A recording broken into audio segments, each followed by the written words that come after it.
Hello everyone, I want to apologize in advance for the low quality of this video as it's my first one, but the information is all there, so please listen and take notes. My name is Richard Ellsworth. Welcome to Mountain Sage Healing Arts, where you can find weekly videos to help you reclaim your health and your life to heal from anything. I offer health coaching and life coaching, which can be accessed through my Facebook page, Mountain Sage Healing Arts, or through the contact link on my website, mountainsagehealingarts.com. If you're watching this on YouTube, please hit the bell icon to subscribe, as well as the thumbs up button to like the video. This will trigger the algorithm to display my videos to more people. So today, in this first video, I want to talk with you all about what we do at Mountain Sage Healing Arts, what you can expect from us, and then talk a little bit about a health issue to give you an example of the type of information you'll be seeing from us. First of all, who am I, how did I get here, and why am I doing this? Well, I'm Richard. I'm a health coach, a life coach, and an anthropologist. My story, like most, began just before birth. I was born to drug-addicted and alcoholic parents, which predetermined my health before I even had a choice. As an infant with a genetically weakened immune system, I had ear infections, destabilized gut bacteria, and corresponding mood disorders. As I grew up, I also had a sensitive stomach and struggled silently with depression, anxiety, acne, frequent colds, and pneumonia. Eventually, at the start of college, I was prescribed multiple antibiotic strains for acne. My face cleared up amazingly well, but my already compromised gut worsened. Being in college, I also made it worse by drinking too much hard alcohol, and this launched a huge downswing in my health that quickly brought me to rock bottom. First, I was hit with a vast array of food intolerances and a general dislike for eating anything. My weight dropped to unhealthy levels, and I started to have brain fog and severe depression that made it nearly impossible to get out of bed. After numerous unsuccessful tests with doctors, I happened upon a natural health practitioner who diagnosed me with Candida. She put me on a strict diet, and I soon felt better. However, not even a few months later, I was sick again. I could barely move, had intense brain fog, couldn't eat, was severely depressed. And on top of that, I had heart palpitations, and at times I truly believed I was going to die. I had doctor visits and tests of all sorts, but nothing came up. And at this point, I knew I needed to take my health into my own hands. I spent hours every day researching and learning about anything and everything that could help me heal.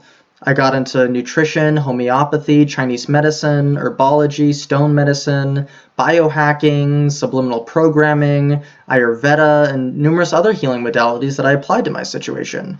I participated in autopsies to learn more about the human body and attended conferences involving all aspects of natural health. I also learned so much from the naturopaths with whom I worked. I was fascinated by their philosophies and ability to determine exactly what works and what doesn't for individual people.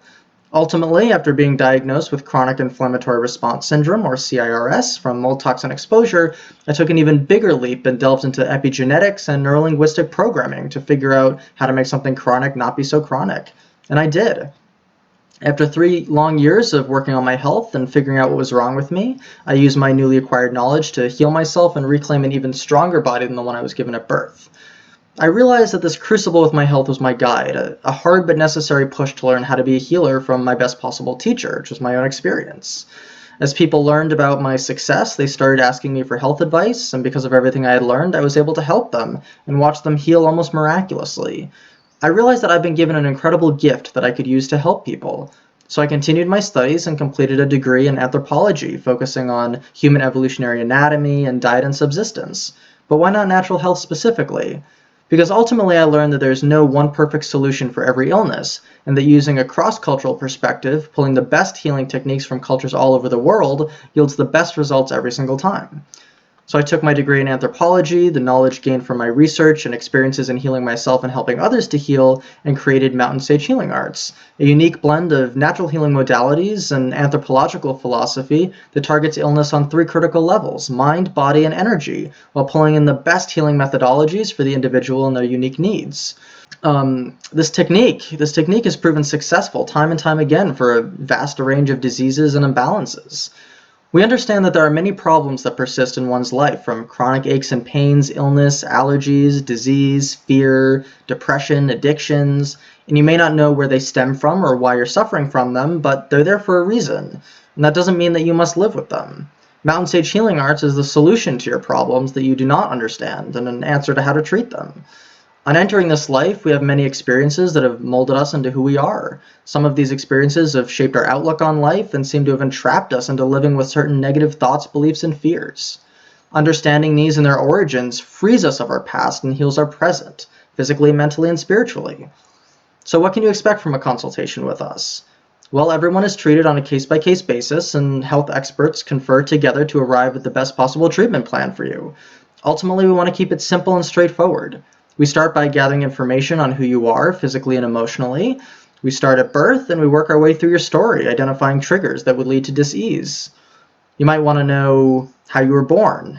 We might ask about your genetic history based on, illnesses in your parents' and grandparents' generations. We might ask for blood tests or any health challenges you've experienced in the past.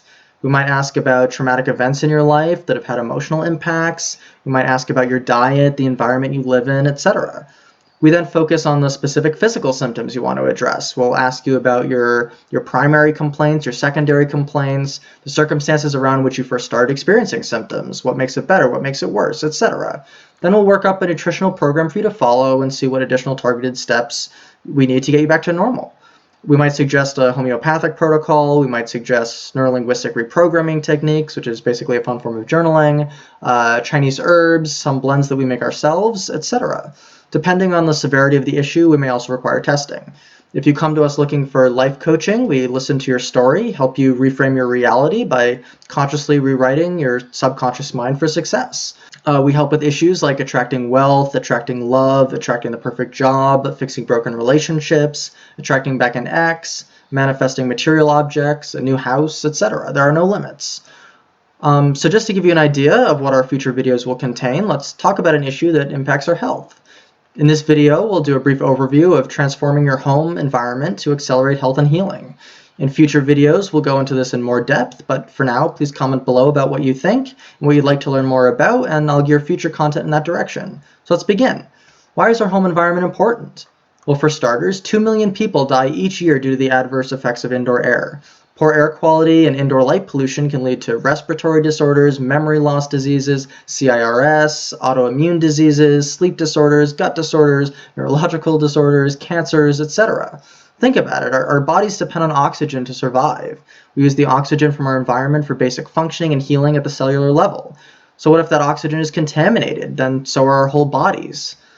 So let's focus now on air quality, and we'll cover light pollution, EMFs, and chemical pollution in future videos.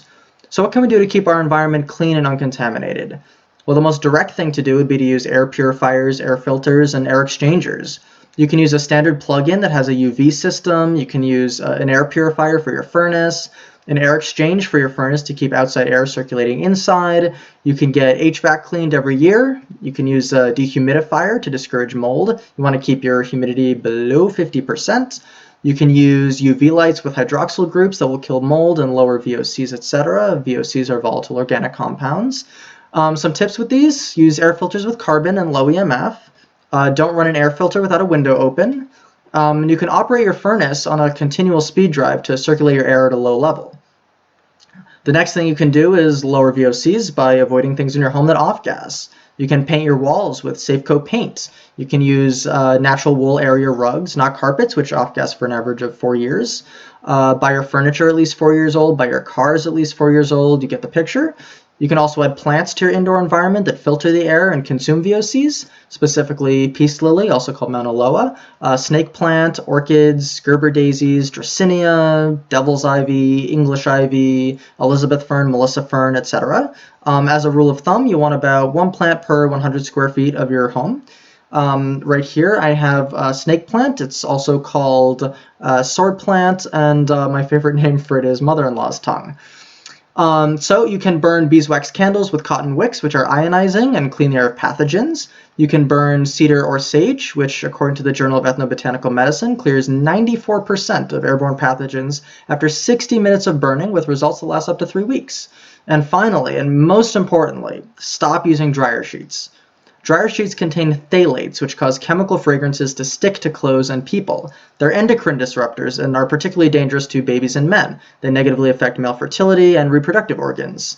Eliminating dryer sheets and fabric softeners cuts indoor air pollution in half. Instead, opt for essential oils. Put essential oils on a sock or tea towel and throw it in your dryer. Use apple cider vinegar or baking soda or Dr. Bronner's soap in your wash, or even borax to discourage mold. All right, well, that's it for now.